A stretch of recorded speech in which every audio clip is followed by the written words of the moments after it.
Did you cheat on me? She asked 3 seconds later. He collapsed to the floor, taking the truth with him into a silent stroke. The phone buzzed once, then again. Emily glanced at it while rinsing spinach in the sink. Her hands were wet, and she almost ignored it, thinking it might be another marketing text or a calendar notification.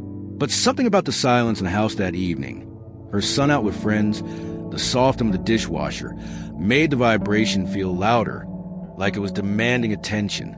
She dried her fingers and reached for the phone. It was a text from an unknown number. Just one sentence. He cheated on you 3 years ago. No greeting, no name, no follow-up. She read it again and again. It didn't sound like a prank. The tone wasn't dramatic or emotional. It felt surgical, precise and cruel. She stared at the screen until it dimmed, then locked the phone without replying. The dishwasher cycle ended with a soft click. She didn't move. Michael came home 30 minutes later, calling out, "Hey, babe," like always. He kissed her cheek, talked about traffic, and poured himself a glass of water. His voice filled the room like nothing had changed. She watched him closely, searching for something, anything that fell off. He looked tired. That was all. Over dinner, she couldn't taste the food. He told her about a meeting he had with the city council, how a colleague got promoted. Something about the new intern being hopeless with spreadsheets. She smiled when appropriate, nodded, said, "Oh, wow," twice, even though she hadn't heard the whole sentence. The phone was in her pocket, the message burning like an ember she couldn't get rid of. She didn't ask him that night. Instead, she watched him sleep, his chest rising and falling, his hand curled loosely around the edge of the blanket. She tried to imagine him lying to her, cheating, touching someone else, laughing at the woman he came home to each night. Her stomach turned. Still, she said nothing. The next morning, she texted the number back. "Who are you?" There was no reply. Not that day. Not the day after. It felt like a ghost had spoken and then vanished. On the third day, she asked him. She was folding laundry, and he was scrolling through his tablet. Her voice was casual but direct. "Did you cheat on me?" Michael looked up. There was a pause, just a second too long. Then he blinked and opened his mouth like he was going to laugh, but didn't. His face changed. His hands trembled. And then, without warning, he collapsed sideways, hitting the coffee table on the way down. She screamed his name, called 911. The operator's voice was calm, practiced. She followed the instructions with shaking fingers, watching foam form at the corners of his mouth. By the time the paramedics arrived, his eyes were open but unfocused, and he hadn't said a single word. Michael survived the stroke, but he couldn't speak. The doctors called it aphasia. He could understand, mostly, could nod, react, sometimes cry.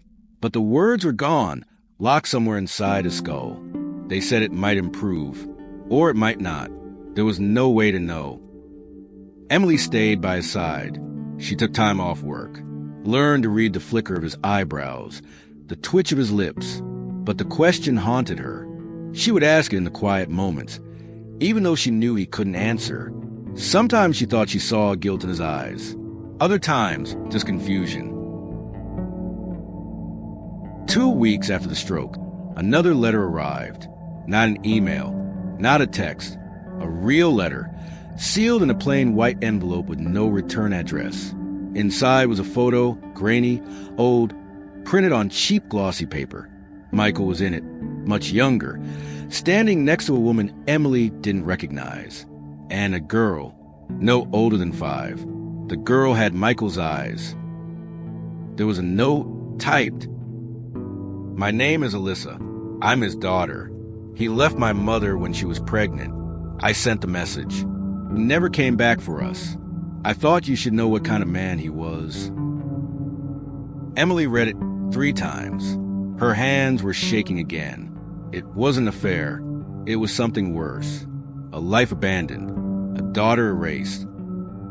She didn't cry. Not then. She folded the photo, put it back in the envelope, and left it in the drawer beside their bed. Michael watched her do it. He didn't move. Alyssa didn't contact her again. There was no dramatic confrontation, no demands, just silence. But now Emily knew, and she couldn't unknow it. She didn't leave him, but something broke. Not in a dramatic, screaming match way, just a quiet shift. She no longer asked about his past. She no longer imagined their future. She did what needed to be done, made his meals, helped with therapy, drove him to appointments, but the warmth was gone, replaced by a precise, clinical kind of care. Some nights, she sat in the dark and stared at him while he slept, and she wondered if he had answered that day, before the stroke, what would he have said? Would it have been a lie, a confession, or something worse? She would never know. That, she realized, was a punishment. Not his, hers. Emily didn't sleep the first night in the new apartment. The ceiling fan spun slowly above her, clicking like a clock with no purpose. The mattress smelled too new, like synthetic fabric trying to pass for comfort. The air was thick with silence, not the gentle kind, but the type that made her ears ring. She stared at the ceiling until the sun pulled reluctant light across the walls. By 6 a.m., she was in the kitchen barefoot, nursing coffee that had gone cold. She stood by the window, watching nothing in particular, only the fog slowly peeling itself off the buildings across the street. The new apartment felt clean but disoriented, like a hotel room that hadn't yet decided who it belonged to. Her hands ached from carrying boxes, but she couldn't remember what was inside half of them. It didn't matter. Ethan left for school without much to say. He slung his backpack over one shoulder and gave her a quick, habitual hug. "See you," he mumbled. "Be safe," she replied, her hand resting on his shoulder for a second too long. After the door shut, she sat down at the kitchen table and stared at the ring of moisture her mug had left behind. One of the boxes she hadn't opened yet sat in the corner unlabeled. When she opened it, the first thing she saw was a necktie. Michael's, deep burgundy, the one he wore the day he pitched his nonprofit to the state board. The memory brought no warmth, only tired recollection. Underneath were his old journals, leather-bound, some worn, some pristine, none of which she'd read in years. She opened one at random. A line near the top read, "Regret is a liar until it ruins something real." She didn't know when he'd written it. She didn't care. She closed the book and slid it back into the box, then taped it shut again. Karen called that afternoon. He's not eating again, not even liquids. Emily sat on the couch, watching dust shift in the light like ash. "He used to be picky," she said. Karen didn't laugh. "This isn't that." Emily leaned back. "I know." There was a pause. Then Karen's voice softened. "You don't have to come. I'm just keeping you updated." Emily nodded, though Karen couldn't see. "Thanks." The next day, the facility called again. This time it was a doctor. "He's deteriorating faster than expected. We've moved him to the hospice wing."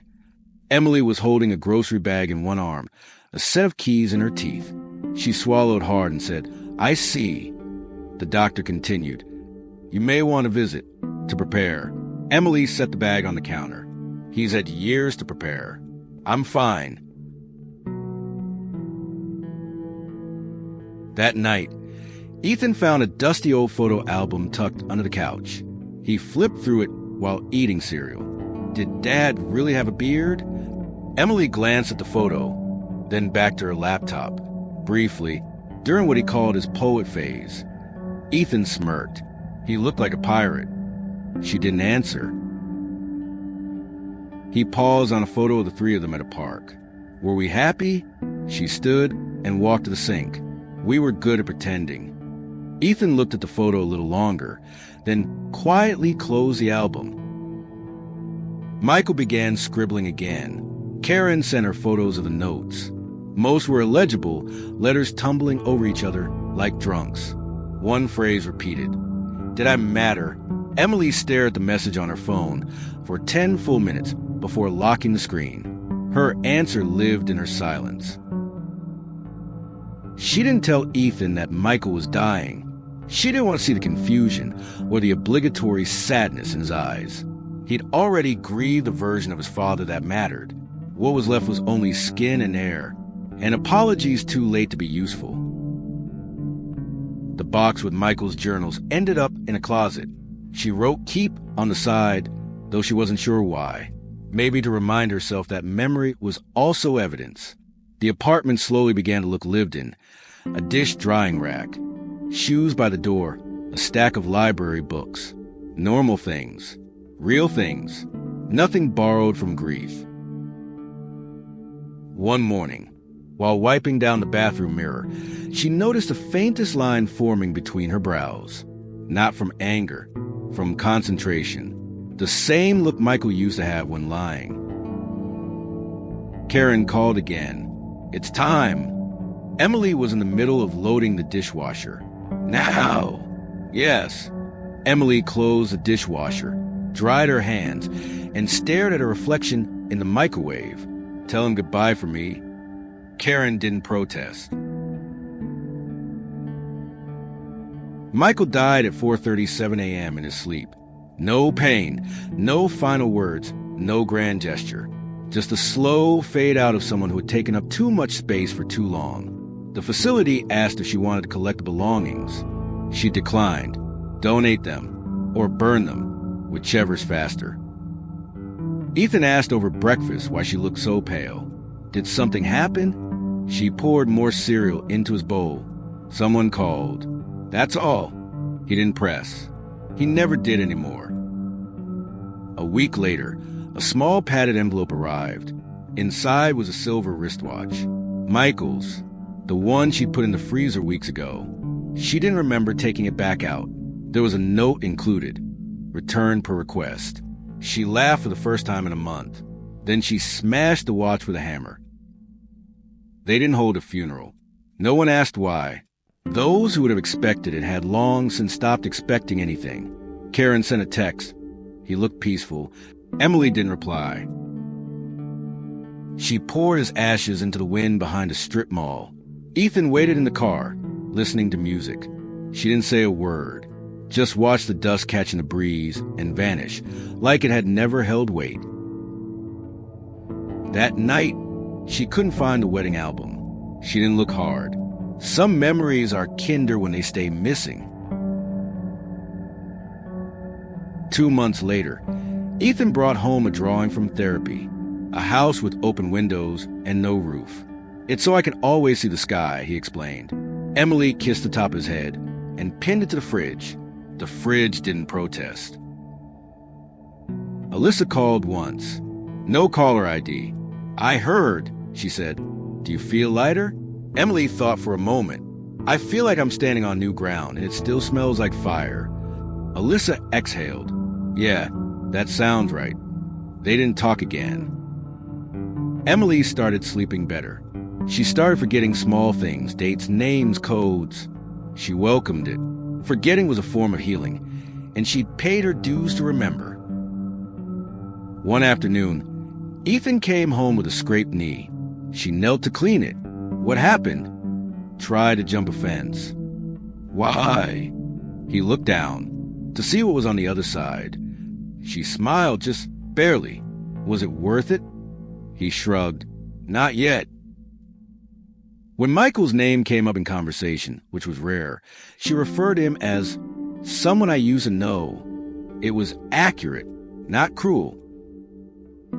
At a bookstore, she found a novel with a plot eerily familiar. Infidelity, Silence, Reinvention. She bought it, then left it on a park bench. Emily learned the smell of the new apartment, the sound the heat made at 3 a.m., the way light bled across Ethan's bedroom door when he left it cracked. These became her rituals, her constants, her versions of prayer. And when the time finally came, when someone asked, "Did he ever say he was sorry?" she answered, not in words. They nodded, unsure what that meant. But Emily knew. Some apologies are buried in the spaces between breath and silence. Some forgiveness never arrives. And sometimes, starting over isn't rebirth. It's survival with fewer illusions. The envelope was thin but heavy. No return address, just her name. Typed, centered, clinical. Emily opened it over the sink, like it might leak. Inside was a bank slip and a single sentence handwritten on hotel stationery. Check the name. She's not the only one. The transfer was recent. $25,000. Recipient, A. Delgado. She didn't recognize the name, but the routing number led to school fund, a private school, California. The memo line read, tuition Q3. Emily sat down. Her legs had stopped cooperating. She knew this wasn't about Alyssa, and it wasn't Liam. This was someone new. That night, she didn't sleep. She dug to the last box Michael had left behind. Miscellaneous, half-labeled, ignored. At the bottom was a flash drive, unmarked, tucked inside an old cufflink case. She plugged into her laptop and opened a folder called Archives. Photos, letters, scans of documents with different names but familiar handwriting, rental agreements, school reports, and a photo, a girl, maybe 13, in a school uniform. Same chin as Ethan, same eyes as Michael, the file name, and on duty. Emily read the birth certificate 3 times. Father, Michael Thomas Grayson. Mother, Adriana Delgado. She'd never heard the name. The birth date was 2010. Emily remembered that year. She was planning Ethan's 3rd birthday. Michael had missed the party. He said his flight got delayed. He brought home a toy giraffe from San Diego. Now she knew what else he brought home. She didn't scream. She didn't cry. She just sat at the dining table, the glow of the laptop screen staining her face. She whispered once, "How many?" No one answered. She poured a glass of wine and didn't touch it. Instead, she opened a new folder and started writing names. Alyssa, Liam, Anna. Next to each, she added a date, a city, a transaction. When she finished, she closed the laptop and stared at the wall until the sun came up. In the morning, she didn't mention anything to Ethan. She made his breakfast, packed his lunch, kissed his head. He said, "You look tired." She said, "I am." Then she opened the drawer beneath the sink and shoved the flash drive to the very back, behind garbage bags and spare light bulbs. She didn't destroy it. She didn't forgive it. She just buried it in plain sight. The flash drive stayed in the drawer for 6 weeks. Emily didn't open it again. She didn't have to. The images, the names, the years, they had already taken root in her memory, curling into her like smoke in drywall. There was no erasing them now, just silence. She thought about writing letters. To Alyssa, to Liam's mother, even to Anna's. But every time she picked up a pen, her hand froze. What would she say? That she knew? That she didn't know? That she was sorry for something she didn't do? None of it would help. And apologies were another kind of inheritance she didn't want to pass along. Ethan kept going to therapy. His drawings grew darker. Skies full of clouds, houses without doors. The counselor said he was processing through metaphor. Emily just nodded. She'd run out of words too. Whatever Ethan needed to draw, he could draw. At least he wasn't erasing himself. Sometimes, late at night, she would hear him talking softly in his sleep. Not full sentences, just fragments. "Bike! Red 1. I said I'm coming back." Emily would press her back to the wall, listening. Sometimes she cried without tears. Other times, she just sat there, staring into the dark, waiting for the night to finish. She never told Ethan about Anna, or the money, or the files. Maybe she would someday, but not now. Not when he still asked about college and brought her half-burned toast with an apology smile. He deserved a few more years of clean lines and soft truths. The apartment grew familiar. She learned where the creaks were, which windows stuck, how the water pipe sighed at midnight. She replaced the curtains, painted the bathroom, bought secondhand chairs that didn't match but made her smile. The home was small, imperfect, and entirely hers. On what would have been her 16th wedding anniversary, she went to the cemetery, not Michael's. There was no grave for him. She brought nothing, no flowers, no photo, not even a name. She just walked among strangers' stones until her feet hurt. Then she sat beneath a tree and closed her eyes. The wind was soft. Leaves scraped lightly against the ground. Somewhere nearby, a family was laughing. It sounded like a memory she didn't recognize. She didn't cry. She didn't talk. She just let herself feel nothing, which was its own kind of peace. Back home, Ethan had left a note on the fridge. Went to Ben's. Pizza night. Emily smiled at the handwriting. Still messy. Still his. She poured a glass of water, sat at the kitchen table, and opened her laptop. The screen glowed. The cursor blinked. She didn't know what she was about to write, but she opened a blank document and typed a single line. I wasn't the first. I wasn't the only, but I survived. She saved it. No title, no explanation. Just that. This story isn't about vengeance. It's not about justice. It's about the quiet, painful reality of what happens when someone you love fails you. Not just once, but over time, in ways that strip away your trust, your voice, your very sense of self. Emily's journey is not one of triumph, but of survival. Survival with fewer illusions. She didn't walk away stronger or happier. She walked away clearer. And sometimes, clarity is the closest thing we get to peace. The past doesn't always come with closure. Some wounds don't heal. They harden.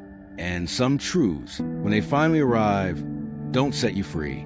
They just stop you from bleeding further. If this story spoke to something quiet in you, something hurt, hidden, or healing, then I hope you'll stay. Not because algorithms demand it, but because stories like this need people like you. People who understand that not every journey ends with applause. Sometimes it just ends with breath, and that too is worth witnessing. If it meant something to you, share it. Tell someone. Let it sit with you. And if you feel moved, stay with us. There are more stories to tell. Stories that won't promise comfort, but will always offer honesty. Thank you for your time, for choosing to sit in the silence, the ache, the nuance. Thank you for letting this story live a little longer in your mind. We don't take that lightly. Wherever you are, whatever you're carrying, may you find the kind of peace that doesn't need a shout to be real. We'll see you again when you're ready.